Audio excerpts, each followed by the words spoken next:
Now, there's another Jaylen Brown clip that I want you guys to hear, because this time he's speaking directly about Stephen A. Smith. And this isn't completely out of nowhere, because Brown has already been very vocal about ESPN and the way the network covers him and the Celtics. We've already talked about the back and forth between Jaylen Brown and Stephen A. Smith after Brown and the Celtics were eliminated from the playoffs. Then Brown started doing his own streaming content, and that's where he also took shots at Stephen A. Smith. Fuck Stephen A. Stephen A, Stephen B, Stephen C. Like, my offer still stands. Once Jaylen Brown started making those comments, Stephen A. Smith eventually addressed the situation himself on ESPN. But in the end, Jaylen Brown, be careful what you wish for. You really want me to start reporting on that level? You understand? Locker room? How the organization might think about you? How the city may feel about you? How Jason Tatum may or may not have feel about you? Sneaker deals, endorsement deals, the list goes on and on. The season is over, bro. You on Twitch, trying to do what I do, and talking about me needing to step away. It makes no sense. Jaylen Brown eventually moved on from that exchange, but he hasn't exactly stopped taking subtle shots at Stephen A. Smith or ESPN and questioning the platform they have. And now there's another clip where Brown directly calls out both Stephen A. Smith and ESPN. So let's take a look at what he had to say here. Behind that was ESPN. ESPN is unethical, and Stephen A. Smith is the head face of that. But, you know, the organization, the players, they were all in agreement. They all knew what I meant by that. Our team was basically salary dumped. You know, we lost a lot of players. And for us to emerge and still be in the same position, we got to start to understand, like, success doesn't always mean. Getting on my last damn nerves, I ain't gonna lie. I mean, he's so full of shit, I want to throw up. Suddenly, we're unethical because we're telling you how your comments came across. One of your asses in France. You can't deal with the heat here in America and justify the way that you've acted since you got bounced out of the playoffs. Nobody's done anything to you, Jaylen Brown. You see, ladies and gentlemen, I shouldn't even be upset because this should be an indication to you about how small people can become. I'm unethical. I'm the leader. ESPN, the entire network. With all the love the network shows you, we're all unethical and I'm the leader. I didn't know you would come across as that soft, bro. You want to talk about accountability and all of that other stuff? Fine, dog. You're welcome to come on the show. I keep talking about that dungeon you in. I'll show you what a studio's supposed to look like. I got one. You want to talk shit about me? You want to question my ethics or whatever? Name the time and place, bro. You name the time, not the place. We gonna do it on my set, because I ain't coming to that dungeon. I'll be waiting. Also, algorithmic, social engineering. If I control the technology, I can dictate the market. I'll explain what that means. Michel Foucault, a French philosopher, in 1975, in their work Discipline and Punish, talked about panopticism. She based it off of a prison design, right? It was a prison design with a watchtower in the middle of the prison. And this theory was that, like, by putting the watchtower in the middle, the prisoners would police themselves because they're under surveillance. So physical authority has shifted to psychological authority, right? And over time, their behaviors change. And this causes a term she calls dynamic normalization. So in the digital age, the watchtower has transferred. So through technology, through bots, through fake viral clips, fake accounts, you can police platforms and algorithmically influence society with the technology that you can control. The technology that you can control can dictate the market. We see it across various industries all the time. A lot of people have seen some of my quarrels with the media industry. That's kind of the reason why I started streaming.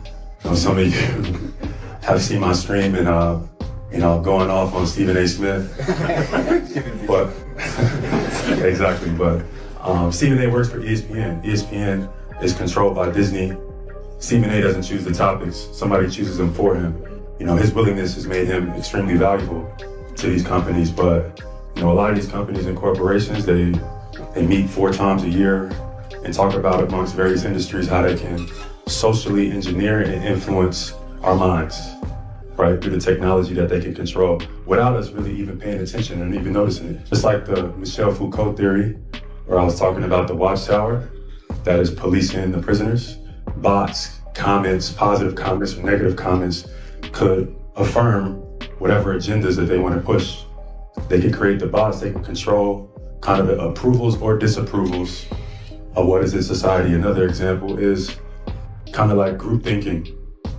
If I control a bunch of platforms, or I control a bunch of accounts, or have a bunch of partners that are all in cahoots with me, I can also socially engineer conversations, start trends, kind of create a herd mentality where you think it's natural, but it's all algorithmically engineered to dictate the market. And then the last one I would say is like the digital dopamine. A lot of us are addicted to social media, we don't even know it, right? The rewarding feeling of getting likes. It looks like Jaylen Brown's father has been paying close attention to everything that's been happening between his son and Stephen A. Smith. And honestly, the situation is starting to feel more personal because Brown's dad even stepped in and responded after apparently seeing the clip where Kendrick Perkins was discussing Jaylen Brown. We'll say this, it's nothing about Jaylen Brown's performance on the floor that's got him in trade talks. It's his damn mouth. It's his mouth. It's the streaming, it's the podcast that got them ready to move the needle and get Jaylen Brown out of Boston. As a player in locker rooms, 2008, whether it was with Oklahoma City or whatever it was, I'd be damned if we had somebody in there podcasting. You can't trust them. You can't trust them. The trust factor is gone. We don't know if you're going to say something. We don't know if you're going to break a secret. We don't know if you're going to tell something that we didn't have in the film study. I'm telling you straight up, the things he said after they got bounced about this being the best season was, damn it, basically a shot at Jason Tatum. Jaylen Brown's father actually addressed the situation publicly on a radio station, so I want to play that clip for you guys first. Then I'll come back afterward and give you my thoughts on everything that was said. And is very educated enough to know what to say and what not to say, what's off limits. And Big Perk, you wrong for jumping against your teammate, nigga. I don't like that. Excuse the N-word, but there it is. You know what I'm saying? Watch your mouth, boy. Okay. The champ is back. But sometimes we learn from I'm a father, right? And sometimes my daughter is, she's in grad school right now. I went to visit her over the weekend. I realize now when I talk to her, I'm learning from her, and you might, take things differently than how Jaylen might handle it, right? He handling it like he's supposed to. He's always handled himself like a man, like a gentleman. You know what I'm saying? Very respectful kids I raised, man. Let me tell you something. Very respectful kids, all of them. You know what I'm saying? And how he handled that kind of pressure, I commend him. Yeah. Because I'm different. I'm getting your face, Stephen A. Yeah, I'm coming to see you. Marcellus, why are you looking at me like that? No, I'm coming to see you, Stephen A. What would you I say? called you a couple times, Stephen A., and you didn't answer. But it's okay. I just wanted to talk about it man to man. What's your problems? Why are you attacking him? Why do you attack the black community? Go attack the white community. Oh, that's right, you getting that check. Kendrick Perkins then responded directly underneath that post, basically saying he isn't difficult to find and telling Jaylen Brown's father to stop with the talk because they're either going to settle the issue face to face or take it further. And social media immediately started reacting to that, with people basically telling Perk that this might be one situation he doesn't want to turn into a real confrontation because Jaylen Brown is definitely not somebody to play with. So I want to know what you guys think about this whole situation, especially the response from Kendrick Perkins. Drop your thoughts down in the comments section, and if you enjoyed the video, make sure you hit that like button and subscribe to the channel. I'll catch you guys in the next one, and everybody stay safe.